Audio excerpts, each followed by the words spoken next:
Hello and welcome to this week's episode of For the Love of Chiropractic. I'm your host, Dr. Robert Freeman.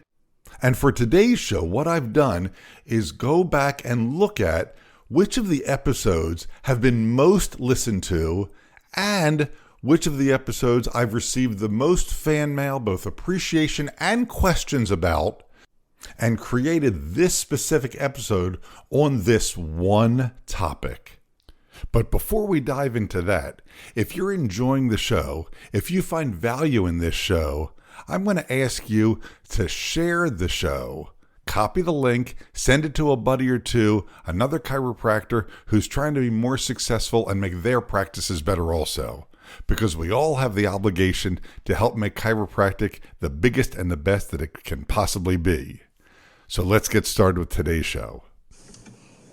Welcome to Season 3 of For the Love of Chiropractic. Season 1 has 60 episodes of practice management tips to help you build the best practice possible. Season 2, 3 keys of my success, 50 interviews with the most successful chiropractors from around the world. Season 3, resources for your success. So let's listen up and learn how to build a great business. So as I said in the introduction, today's show is going to be concrete steps to burst through your capacity blocks. Now, I know in the introduction I didn't actually state what the topic was going to be, but if you saw the title of today's show, you figured that out, I'm sure. But the reason that we're talking about this, on 2 previous episodes, specifically episode number 6, which was called Capacity Blocks, I laid out what are the causes of the capacity blocks, the 2 different types, whether it's a psychological or a physical one, and we've talked that through. And then on episode number 57, which was called Grow Through Your Capacity Blocks, and we spent time on how to identify those capacity blocks, and we talked about how to fix them and then grow through them to even higher levels. But on today's episode, exact action steps that you can specifically take to grow through those capacity blocks and finally go to the next level to create the practice of your dreams that you really want. And of these 3 steps, to actually complete the mission of blasting through these capacity blocks or the capacity block, you're going to need to use 2 of the 3. You can actually use any 2 of the 3, but you're going to have to use 2 of the 3. So let's get started with the first one. The first one is to really identify what you want the practice to look like. You have an idea, you have a goal in mind. Maybe it's a number of patients, maybe it's an amount of money collected, maybe it's a number of new patients that are seen on some sort of basis, daily basis, weekly basis, monthly basis, quarterly basis. But specifically identify what that goal is. Write it down. It's staring you in the face. Don't feel bad that's not where you are now. We all have goals and we grow towards them. Terrific. The second part of this step is to then identify the big successful doctors that you know or even know of that are doing that, meaning your goal, or perhaps they're doing even more. Best case scenario, you can think of 2, 3, 4, 5 of them, and if they're all in the same city as you can get together. I want you to create a mastermind group to bathe in their knowledge and talk with them about the way they think and listen to that. If it's only one doc, that's fine too, but you need to get in their head and see what it is that they're thinking and doing. Ideally, go visit with them and watch and see what they do in their office. Now, I know their chiropractic philosophy might be different than yours. They may have different business standards than you currently do. But what I can tell you is what they're doing is working really well for them. there's a reason that you chose to identify that person as the guru, the go-to, the mentor, the Mecca. Learn from them. As I've said before, match, mirror, plagiarize, and steal their actions and attitudes, because doing the same thing in the same way will get you the same result. And I don't mean just chat with them on the phone. I don't mean ask to shadow their office for 20 minutes, a half hour, an hour. I mean really sit there and listen and watch and see how their office works, because there's going to be a palpable energy, a vibration of how things work. How does the doctor move around the office? How are the patients moved around the office? What do the CAs say and do? All of the mechanics of that office work a certain way, like a symphony. The different players and instruments come together to do things like a well-oiled machine in a very specific way. And what you know is your office currently does not do that.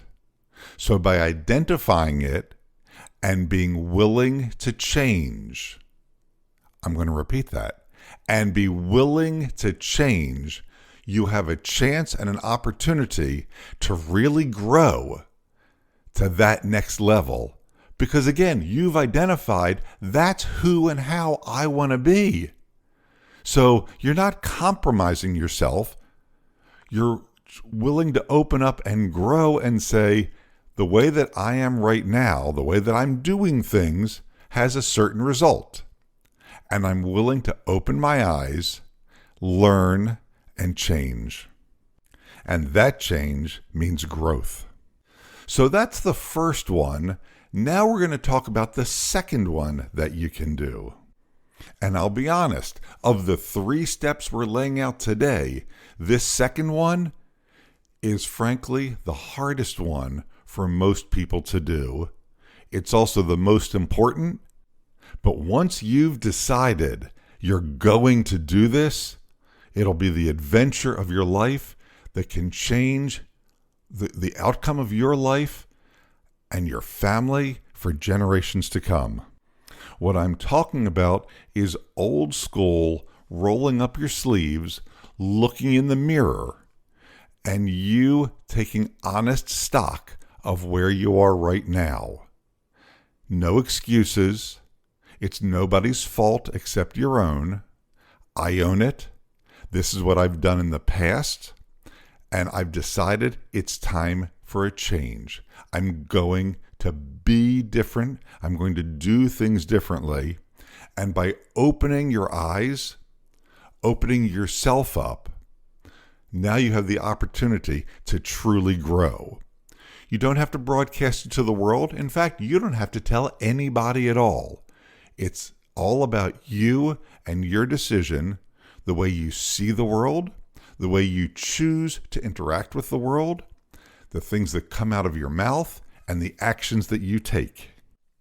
And the good news is, in today's world, it is so incredibly easy to obtain and consume this information to use to change your life. Whether you read it, whether you listen to it, whether you watch videos on it, it's just so easy to consume this information. I'll share with you 3 of my favorite books that helped to turn around my thinking and to grow as a person. So one of them is a national bestseller by Stephen Covey called The 7 Habits of Highly Successful People: Powerful Lessons in Personal Change. In this book, Covey lays out these 7 different habits which, as you integrate them and grow into them, absolutely will change your life. My second one is a book called Talking to Yourself is Not Crazy by my friend and mentor, Dr. Larry Markson. It's available on Amazon. And in this particular book, there's approximately 2.5 dozen short vignettes of actions and attitudes of how to best interact with the world. And the adoption of those specific attitudes and actions has helped thousands, nay, tens of thousands of chiropractors to become highly successful. And my third favorite is a book written by Dr. Dennis Waitley called The Psychology of Winning, 10 Qualities of Total Winners. And what you'll find if you read any one of these books, or all three of them, is they have a philosophy about them. And then if you think about the philosophy that's stated, the actions and attitudes that are laid out of how to look at the world and interact with the world, and as you adopt them a little bit at a time, the world starts to change. Now, is the world really changing? I always wonder. It has been famously said, we experience the world the way we see it, not the way it really is. And what I mean by that is two people can go to the same party with the same people, the same bartender, the same music is playing, and one can have a great time and one can have a miserable time. Part of it is, what's their expectation? Are they expecting to have a good time, or are they expecting to be miserable? Or maybe they have no expectations and they just see what the world brings them. When you go in to meet with a new patient, what kind of expectation do you have? Personally, I'm excited to meet a new person and to hear their story. And as I'm hearing their story, to figure out how can I help them the most through chiropractic care. Is that what you think when you see a new patient? I don't know. It's something for you to think about. One of the habits that gets laid out in all three of these books, either directly or indirectly, is stop complaining. Stop your complaining. People don't want to hear it. And more importantly, the more you complain about how things are in the world or how you see things in the world, you find more things to complain about. It's a self-fulfilling prophecy. When things are rotten, you find more things to be rotten. And when things are good, if you have an attitude of gratitude, you find more and more things to be grateful and feel gratitude towards. So at the very, very least, stop the complaining, be thankful for where you are and what's going on, and be looking forward to even more and better growth. And if you're not a reader, that's fine too. Listen to podcasts. If you type in positivity into any podcast browser, you'll come up with at least 10 different podcasts that are solely dedicated to creating positivity, looking at the science of it as well as the practical human experience. But again, let's start to wire our brains in that direction. Because again, if that's what we're looking for, that's what we get. As we see the world, we experience the world. And isn't that a world worth experiencing? Imagine teaching that philosophy to your children. Imagine if your spouse adopted that philosophy as well, if they don't already have that. Sending your kids out into the world with an expectation of positive things happening. That's not to say that the world is full of lollipops and unicorns. No, bad things do happen, but there is always a silver lining. And to help your children with that has an exponential effect, and now you're changing generations, your legacy, as well as improving your life in today's world. Also laid out in these books is a philosophy of acting one step bigger than you feel. We all get scared. Sometimes we're all afraid to take the next action step. We want to sit back. We want to suck our thumb. We want to sit under a warm blanket and just stay cozy and comfortable. That's fine sometimes, but not when you want to move forward with your life. You have to step up. And as a female client of mine once said, "You mean I have to put on my big girl panties?" Yes, go out into the world and just act one teeny weeny step bigger than you feel. And you'll find you're successful at that. And you know what happens? You step up a little bit more, you take a little bit bigger of an action step, and you grow, it grows, and there's more and more success. So that's the second way to grow through your capacity blocks. The third one is frankly the easiest one of the three. The third way to grow through your capacity blocks, you still have to identify what it is you want, what you're trying to create. You have to identify the doc that's doing that successfully.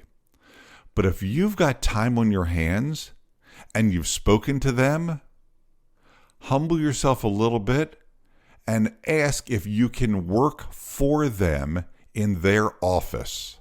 And they're probably going to say yes, because the truth of the matter is, in most parts of the world, there aren't enough chiropractors. You may be thinking, oh my God, there's 7 other chiropractors right on my street. But how many people are there within a 1, 5, or 10 mile radius of where you are? There aren't nearly enough chiropractors to take care of all of the people that have spines and nervous systems that need to be tuned, especially with the stress that we have in this world today.